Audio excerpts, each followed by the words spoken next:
Hey everybody, good morning, good afternoon, good evening, wherever you are in the world. I'm here to give some non-investment advice, just basically tracking the trade here, taking a look, basically piggybacking off of where we left off yesterday, which was, we completed a larger impulse here. You can of course get some subdivision to fulfill this three wave, and then a correction to the four, and then you have a 1, 2, 3, 4, 5 to get us up to complete the fifth. And this is either going to be, as I mentioned yesterday, this is either going to be the fifth, or sorry, the first wave of an A or a 1, right? So if this is the completion of a 1, we completed the 2, and then we're going much, much higher for the 3. If this is not, and this is an A, B, C correction, we have some high probability targets that we're going to be looking for. This red line right here, this is the most important trend line to keep an eye on. And again, if I move to say a 12-hour time frame, let's just take a look here, and we can see why that trend line is so important, because we have a rejection, a front run, several rejections, then we just had a rejection here. So when we get back up to the zone, you got to keep an eye on it. Watch the reaction off of that zone, because it could be indicative that we are going to be rejected again, right? And so that's important. So what I'm seeing here right now, and if I had to go down to say like a 15-minute time frame to count this, I'll do that. But basically what I'm seeing here, we have a good impulse, right? We have a nice completed 5-wave structure on the way up. And then what I had counted was sort of like an A, B, C, D, E, just a wedge, a descending wedge. And we did break out of that, in my opinion, based on what we're seeing here. We did break out of that.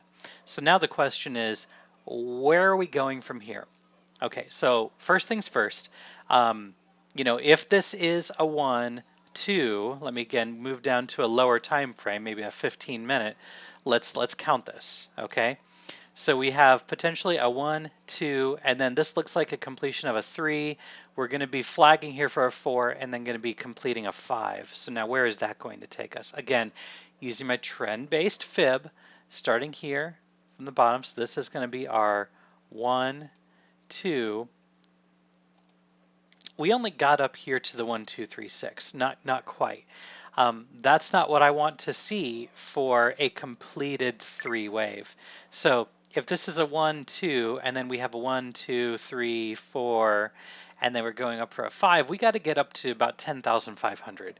We have to get up to 12,500 for this impulse to take hold, right? So we have to get up to 10,500.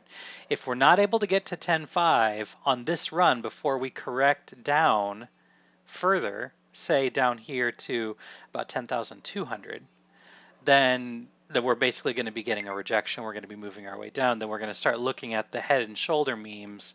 That's going to basically signify that we're going lower. But if this is a 1, 2, we're working on our 3, we have to complete the 5th at 10,500. If we're not able to get there, then we've got bigger problems. But I would like for us to, continue to consolidate, maybe get down to 10,250.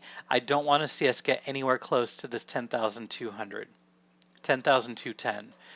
We can't penetrate that. That's a pivot that we have to hold now. We can't overlap that pivot at all. But again, we're going to be looking for this 10,500 to hold. If that does happen, then basically we are looking at this being the wave 3 of this 1, 2, 3, 4, and then we're going to be looking for a higher target. So again, keeping it on 10,500, I'm going to use my regular Fibonacci tool, and I'm going to take this pivot down here. I'm going to take us all the way up here to 10,500. And I have a template that we're going to use for our Elliott wave. And then we're going to be looking for this wave to complete at 10,609. So that's going to basically be where we're going to be looking, 10,609. It's not quite to where I'd like for it to be. I'd like for it to be higher than that, getting closer to this trend line. But depending on how much time this takes, I don't think it's going to take us all the way out here. And we can overextend this, of course, maybe September 13th. And that's when I'll be looking for a pullback. That's going to be basically what we're going to be counting a 1, 2, 3, 4, 5, right? So this is going to be our first wave of the third. So this is a good opportunity to confirm that this is a wave 1 of the third. And again, when I say that, what I mean is going down to like a 3-hour time frame. Let's take a look at what I mean when I say that. All right, so this is a wave 1 of a 5, right? So this is our 5th wave of the 1, meaning this is wave 1. We completed our 5th wave of the 1, and then we just completed a 2. Now we're looking at completing the first wave of the larger third, right? That would indicate we are going to be going much higher, right? Now, of course, I can't sit here and tell you that we are going to blow through these and we are going to be going way, way, way higher. Now, we know that our targets can be 10,800. We talked yesterday about our target for an ABC to be 11,500. But if this is a 5, we're definitely going to be looking for this 11,900 target to hit. 11,900 all the way up to 12,500. 12,500 is going to be best case for a wave 3. And we're starting this either wave 3 or wave C right now. And obviously, I am predicting that we're going to stop somewhere in here. But if we do blow through these targets and we start to head up to 12,500, that's going to indicate that we are going to be going a lot higher. And remember, this is a 1, 2, 3, working on the 3 or working on the C, right? But if this is a 5-wave impulse, this is going to be a much, much larger 5-wave in a 1. So let's look at the 3-day time frame, okay? And I'm just going to hide some of this so we can just kind of take a look at this for just a moment. I'm also going to hide this indicator so there's less clutter on here. So we completed a 1. This was a 1, and this is a 2 that we're in, right? So we're talking about working on another larger 3, right? So we're working on a 1, 2, and then a 3 to take us potentially to 12,500, 4, and then 5 maybe taking us to 14,000, 15,000. That is going to be wave 1 of a much larger 3. And again, let me just go to a different chart so we can start fresh here. So I'll take a look at the Bitstamp chart, or I guess I chose Coinbase, no big deal. So let's take a look at this. So if this is a 1, 2, using the trend-based fib, starting from down here, if this is a 1 and then a 2, our wave 3, and again, I'm not going to sit here and tell you this is going to be reality. Wave 3 is looking at 26,000. I don't think that that is what's in the cards right now. But I'm also going to sit here and tell you that I didn't think that we would actually hit up here at this target at 13,800. I didn't think that that was in the cards, but it was. So we are sitting here consolidating pretty well. Just, one thing that I will, keep in check is we are in this downtrend and we are in this potential channel.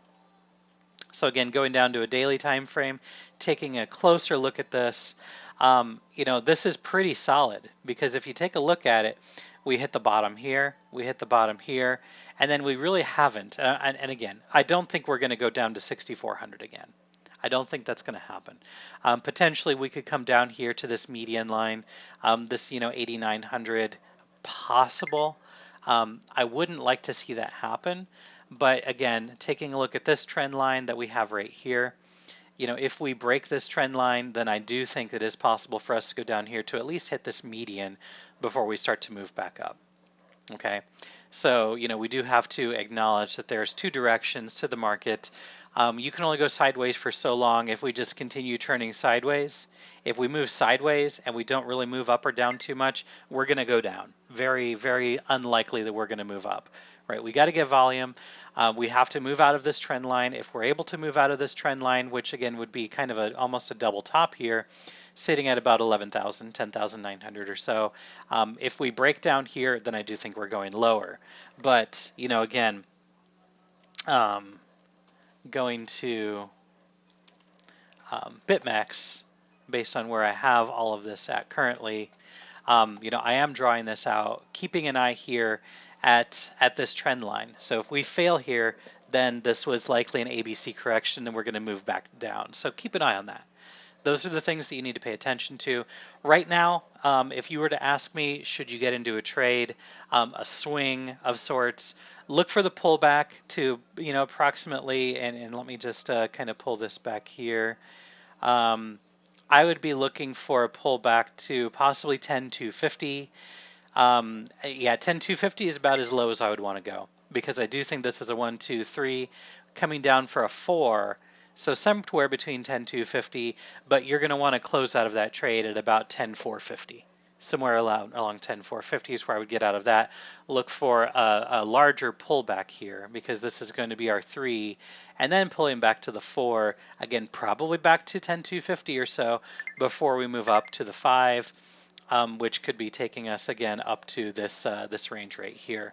If you took the trade where I mentioned it yesterday, you've been in since about $10,050. So that's where we were talking yesterday, between 1050 and then 10,100. So that's approximately where we were at yesterday when we were talking. You can see here you had an opportunity to get in on this trade just a few hours ago. So we dipped down to about $10,030 or so. So now we're looking to make that larger move up, and we've already made a majority of that move. So we're kind of looking to see where things are going to resolve.